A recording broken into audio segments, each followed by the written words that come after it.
solving problems of quadratic equations, okay? So, first of all, they've given us an equation. They tell us Sally, she's standing on top of a river, so I would assume she's on a bridge or she's Jesus, one of the two. She throws a ball, and the flight path of the ball is modeled by this equation. So we know this is a quadratic, okay? And what we're going to do is I'm going to write, first of all, does actually anyone know what form this is? Time versus... What form is this quadratic in? Standard. Standard. This is called standard form. There's standard. There's also factored form, which we're going to go into. And also vertex form is another form where we were graphing things. So we're in standard form, and the variables we use for standard form are usually y or f at x. We have h at t this time is equal to ax squared plus bx plus c. So we're going to write these variables in.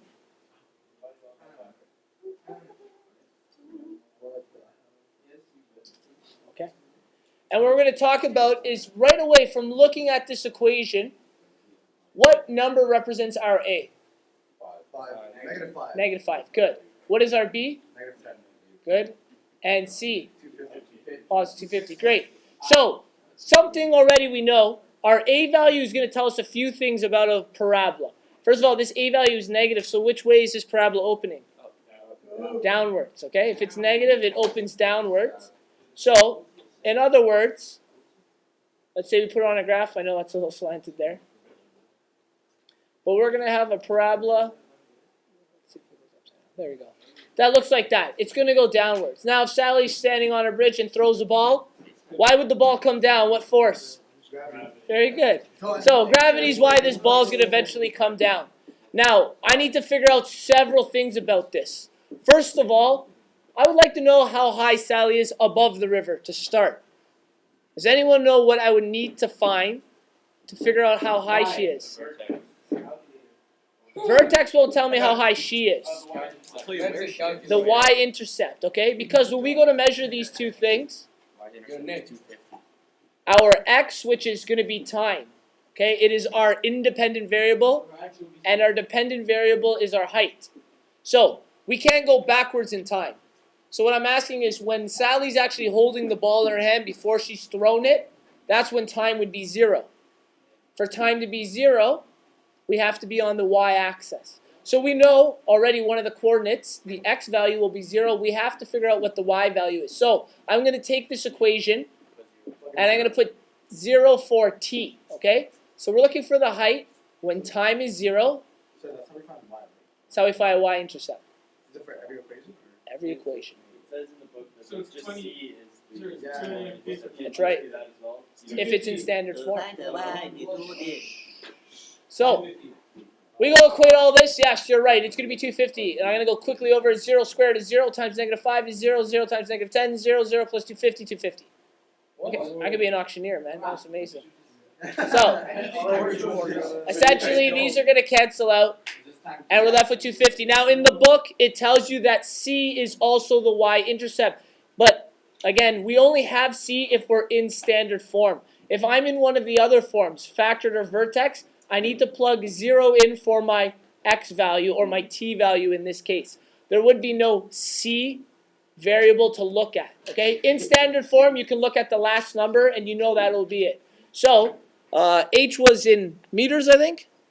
That bridge is really high. So, she is 0 and 250. That's the y-intercept to start. So she's 250 meters above the river. That's amazing. And then she's going to throw a ball from there. So we figured out the very first thing. So we figured out how high she was. This is a really high up bridge. The next thing I would like to find out is, I'd like to find out the max. Actually, no, forget that. I'm going to figure out when the ball is going to hit the ground. So the ground is actually modeled by the x-axis in this. So we just have a rough sketch right now. So because this is a parabola, obviously there's going to be two x-intercepts from what we have here. But only one of them is going to make sense, because the other one's going to be before time. Okay? So we're going to have to distinguish, okay, when the ball hits the ground. And in order to do that, what do I need to do? Find your zeros. You have to factor. What form do I want to put it into? Yes, I'm in standard.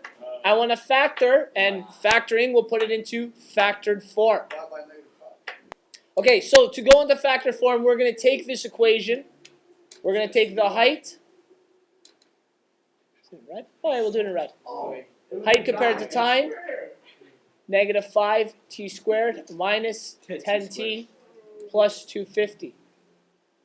Very first step to factoring, what is it? Find your common factor. Yeah.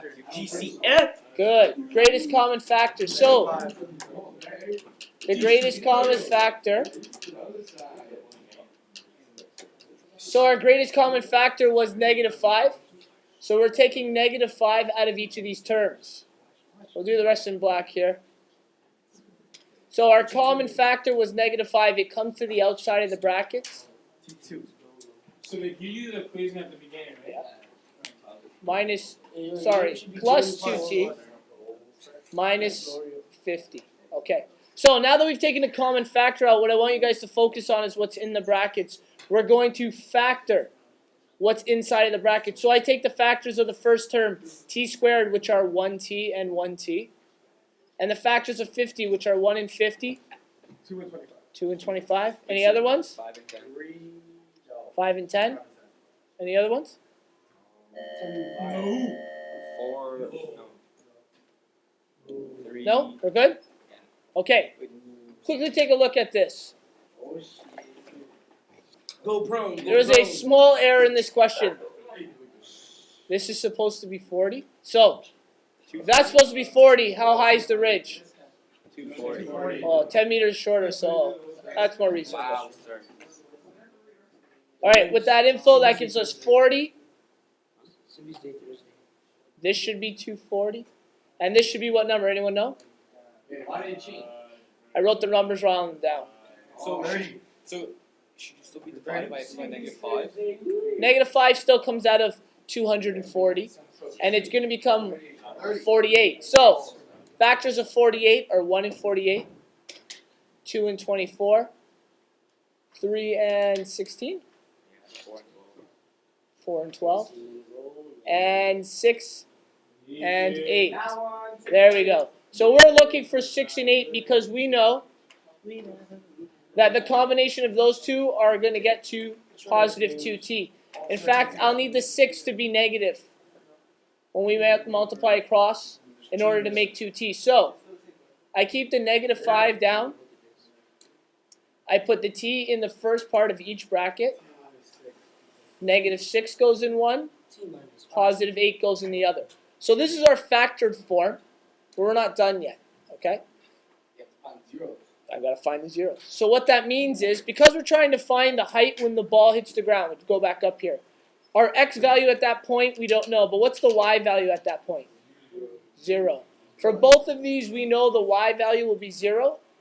So the y value is represented by h, which is height. So I'm going to replace ht.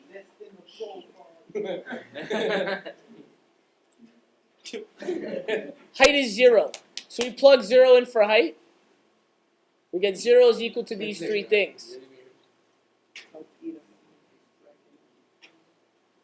Now, in terms of multiplication, in order to get a 0, one of these has to equal to 0. Okay? I can't multiply by any other numbers in math and get 0. So, one way you could think about this is isolating, getting rid of that negative 5. In other words, I could divide both sides by negative 5. Is that going to change the 0? No. But it will get rid of these negative 5s. So I'm left with t minus 6, t plus 8.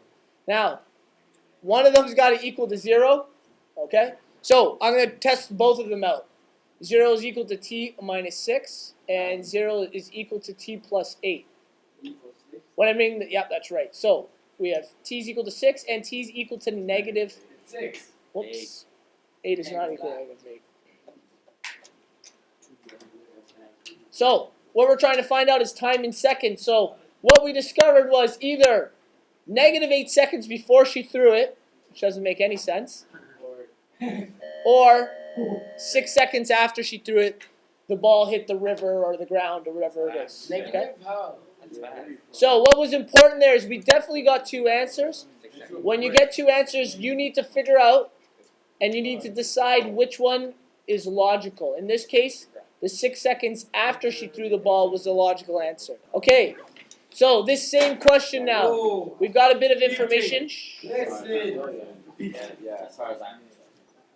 The next question asks us, what was the max height the ball reached? What's that called on a parabola, max height? So, so we have the we don't have the vertex. We want to find it. And remember, we started in standard form. We moved to factored form. Now, next chapter, we're going to learn how to go from standard to vertex. But I'm going to show you how to go from factored to vertex form. Okay? Don't worry. So, in order to find the vertex, we know we need the axis of symmetry, which is our two x-intercepts divided by 2. So we get 6 minus 8 divided by 2. -1. So if the axis of symmetry, is that -1? Is that what it says? What's AOS? Oh, okay. So what we've drawn here is our sketch. Apparently is a little off, okay? Because, remember, we were just drawing a rough estimate. This is -8 and 0. That means the vertex is actually up here, okay? 6, and I know that's not a perfect parabola, but let's talk about it. This one is 0 and 240. The vertex apparently was a second before she threw it. So let's talk about the way she threw it. When she threw it, what did she do? She threw it directly down. She did not throw it up into the air. It did not curve. She threw the ball directly to the ground. Okay? So, in other words, we can still find the vertex. What is the max height then if she threw it directly down? Where she's standing would have been the maximum height of the rock. Now, for argument's sake, let's actually find out what the vertex would have been so that we can put it into vertex. So, that's right. We need to plug -1 into the equation. So we find the height at -1 is equal to -5.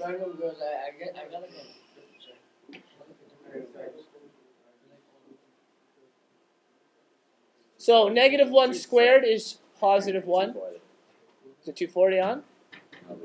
Oh, you're right. It is 240. Thank you.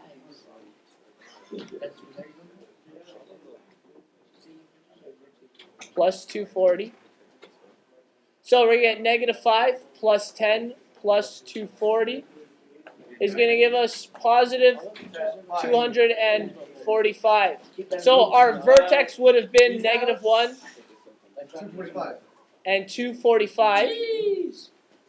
So we discovered the vertex was at -1, 245. I can put that directly in vertex form. If you guys remember, vertex form is a bracket x minus h squared plus k. And I'm going to write the letters in.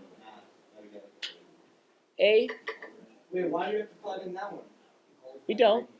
I'm showing you the connection. So, what we actually discovered is our vertex, if you guys remember, our x and y values, -1, 245. That's our x and our y. The vertex from vertex form is actually our h, is our x value, and the k is our y value. Really? Yes. And what is our a value? Anyone know? 240. -5. Remember, in our standard form, that was our a value. So our a value is that -5. So we're going to plug -5 in. Now, here's the tricky part. X, remember, this is minus whatever our h value is. Our h value is actually -1 squared. Yeah, it's going to turn into +1 because we're in vertex form right now. And finally, we'll get y is equal to -5, x plus 1 plus 245. So that was a connection to vertex form. Remember, the easiest way, forgot to square it, thank you. The easiest way to draw the parabola is probably from our vertex form because we know where our vertex is and we know what factor to stretch it by. That was back in chapter 2. The last question asks us, when was the ball at 120 meters above the ground when she threw it? Okay? So, What has that told us? Is that giving us a measurement of time or height? Right. Height. So in other words, You can plug it in. I plug it in for height, but when I go to factor, I only do factoring when the height is 0, correct? Right now the height is 120. I need to make the height 0. So what that means is I need to take the 120, Divided by move it to the other side. So that will become 0 here, and we'll get negative 5t squared minus 10t plus 240, subtract 120. That will end up giving us negative 5t squared minus 10t plus 120. Then I factor again. This is going to tell me the 2 times, because remember this is a parabola, and if 120 is, say, here, at 2 different points, it's going to be at 120 meters above the ground. Now we've changed it to 0. Those are our new zeros. So I'm going to again find the greatest common factor, which we know is negative 5. We're left with t squared plus 2t. This is going to give us negative 24. When I go to factor it, because we only have a little bit of time left, anyone know what the factors are going to be? probably 6 and 4. 6 and 4. Actually? Good. So I set those brackets equal to 0. T equals, positive 6. T equals negative 4. Okay, so we get T is negative 6. And T is, what did I do over here? There we go. T is 4. So what this has just told us is that the ball, and remember, is, well, this is in seconds now. Only one of these is logical. So it definitely wasn't 6 seconds before she threw it. 4 seconds after she threw the ball, it was at 120 meters above the ground. So the proper logical coordinate is 4 and 120. But if we were actually graphing the parabola, there are 2 coordinates at 120. The other one is at negative 6 and 120. Okay? So that is essentially everything you would need to know for this.